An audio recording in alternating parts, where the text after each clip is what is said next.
अस्सलाम वालेकुम, मैं सही जुल्करनैन और अपने यूट्यूब चैनल सही एनालिसिस के साथ आज मैं बात करूंगा। ये जो पंजाब के अंदर अगर PMLQ और पाकिस्तान तहरीक-ए-इंसाफ की गवर्नमेंट बन जाती है तो इसका वफाक के साथ क्या ताल्लुक़ है, ये वफाक पे इसका क्या असर होगा। पहली बात तो ये है कि जो हमदा शहबाज सॉरी जो शहबाज शरीफ साहब हैं वो ज़ाहिर है एक CDA के जितने चेयरमैन होते हैं, तकरीबन ये 923 किलोमीटर का जो एरिया है उसका इस्लामाबाद का, आप वहीं के सिर्फ वज़ीर बन के रह जाएंगे। गिलगित बल्तिस्तान के अंदर पाकिस्तान तहरीक-ए-इंसाफ की गवर्नमेंट, कश्मीर के अंदर पाकिस्तान तहरीक-ए-इंसाफ की गवर्नमेंट, पंजाब के अंदर पाकिस्तान तहरीक-ए-इंसाफ की गवर्नमेंट, KPK के अंदर पाकिस्तान तहरीक-ए-इंसाफ की गवर्नमेंट, सिंध में पाकिस्तान पीपल्स पार्टी की गवर्नमेंट, बलूचिस्तान के अंदर बाप और मिक्सचर पार्टी का। तो सवाल यह है कि आप किधर जाएंगे। आप वज़ीर-ए-आज़म हाउस से निकल भी नहीं पाएंगे, सिवाय इसके कि आप वहाँ से निकलें, आप पेम अस्पताल जाएँ, फिर वहाँ से निकलें बाराकूह जाएँ। आप तो मरी भी नहीं जा सकते, आप मरी भी पंजाब के अंदर आता है।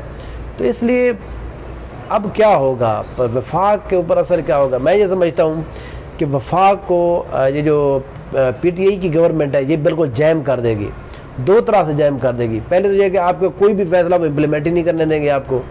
ज़ाहिर है वफाक कोई भी फैसला करता है तो उसके साथ सूबे एग्री होते हैं। यहाँ पर हमने पहले देखा जिस तरह का IMF के साथ जब डील होने लगी तो IMF ने ये कहा कि सूबे उसके ऊपर साइन करें, सूबे हमें लिख कर दे दें कि वो ये काम सूबे भी करें, क्योंकि जो रेवेन्यू जनरेट होना है, जो पैसे उन्होंने वापस कर रहे हैं वो हमें पता चले कहाँ से आने हैं। KPK ने कहा हम साइन ही नहीं करते। पूरे 1.5 माह तक ये मेहनतें करते फिरते रहे, उन्होंने साइन ही नहीं किए। बाल आखिर उनको और ज़्यादा सख्त शराइत पे जाके मुआहदा करना पड़ा। अब यही कुछ होगा, आपको कोई बंदा पैसे नहीं देगा, आपकी गवर्नमेंट ही नहीं है किसी जगह के ऊपर। वफाक को कौन पैसे देता है, सिर्फ इस बुनियाद पर वो वफाक में बैठा हुआ और वो भी सिर्फ 2 सीटों के ऊपर। उनका भी कोई पता नहीं है कि वो 28 तारीख जुलाई को, मैं ये बात कह रहा हूँ 28 जुलाई को कौन किधर जा रहा है। फिर उसके बाद इमरान खान साहब इनके ऊपर एक शदीद दबाव लाने वाले हैं। ये मेरे ख्याल के जुलाई जब गुजरेगा उसके बाद पाकिस्तान तहरीक-ए-इंसाफ के चेयरमैन एक और लॉन्ग मार्च की तारीख का ऐलान करने जा रहे हैं मेरी इन्फॉर्मेशन के मुताबिक। और उससे क्या होगा, आपको KPK आने में कोई नहीं रोक पाएगा। KPK से पहले आपकी गवर्नमेंट है। पंजाब जितने भी लोग मोबिलाइज होंगे उनको कोई रोकने वाला नहीं होगा। गिलगित बल्तिस्तान से कोई नहीं रोकने वाला होगा, आज़ाद कश्मीर से कोई नहीं रोकने वाला होगा। तो आपकी जो इत्तेहादी गवर्नमेंट है वो पहले ही बहुत दूर बैठी हुई है वफाक से, सिंध की गवर्नमेंट। तो इसलिए जो वफाक है वो पूरा घिरा हुआ है KPK की गवर्नमेंट्स के।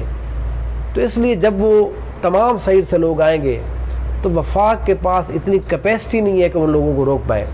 पहले उन्होंने पंजाब पुलिस वहाँ पर नाफिज की थी, क्योंकि वफाक की पुलिस 2000 से ज़्यादा पुलिस ही नहीं है उनके पास। रेंजर और फ़ौज जिस तरह का हम देख रहे हैं, जिस तरह का सोशल मीडिया के ऊपर रिएक्शन आता है फ़ौज के ख़िलाफ़, जिस तरह का रिएक्शन आया है, इस तरह मैं ये समझता हूँ कि वो अब बिल्कुल ही बहर रहेगी ये सारी गेम से, बेखुद निपटे आप। और इसलिए मैं नहीं समझता कि 14 अगस्त के बाद ये सरकार कायम रह पाएगी। 14 अगस्त शायद हो सकता है उससे पहले भी। जो वफाकी गवर्नमेंट है उसके पास कल इन्होंने फैसला ये किया कि जी मुद्दत पूरी करेंगे। इनके पास ये कहने के अलावा ऑप्शन नहीं है। सवाल ये कि क्या आपके पास इख्तियार रह जाएगा कि आप ये खुद कर पाएंगे। आप तो सूबे को ही नहीं बचा पाए, 13 जमातें, इस्टेब्लिशमेंट आपके साथ, वफाक, पुलिस, सब कुछ आपके साथ। आप तो सीटें तो 20 में से सिर्फ 4 सीटें जीत पाए हैं।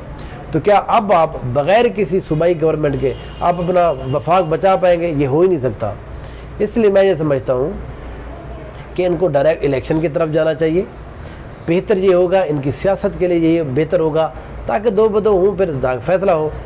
लेकिन इन्होंने PMLN की जो तरीका है, ये पहले चीज़ों को बढ़ा कर पैसा इतना इकट्ठा कर लेते हैं, जब इलेक्शन करीब आता है ये फिर उसको मार्केट में भेज देते हैं, पैसे को फेंक देते हैं। जिस तरह हमने देखा 2018 के अंदर इसहाक डार साहब ने डॉलर को 80 के ऊपर रखा सिर्फ एक वजह से 100 तक रखा। उसकी वजह क्या थी? सारा स्टेट बैंक का पैसा उठा कर उसने फेंक दिया। जो आपके रिजर्व थे वो मार्केट के अंदर इतना डॉलर था, उसकी कीमत ही ऊपर रहेंगी, लेकिन वो एक जाली आपने एक बना के रखा। इनका अब भी यही प्लान है कि इतना पैसा इकट्ठा कर लो पहले, फिर उसके बाद इतनी लोगों को सब्सिडी दे दो, लोग आपके साथ हो जाए। मैं ये समझता हूँ कि पाकिस्तानी सियासत के अंदर आपके पास इतना टाइम ही नहीं होता। तो ये खुद KPK ये जो इमरान खान साहब की गवर्नमेंट है, इन्होंने ये सोचा था हम आखिर में जाकर रिलीफ देंगे, ये कर लेंगे, वो करें, तो क्या हुआ, लोगों ने आपको उठा के बाहर फेंक दिया, आपको पता ही नहीं चला।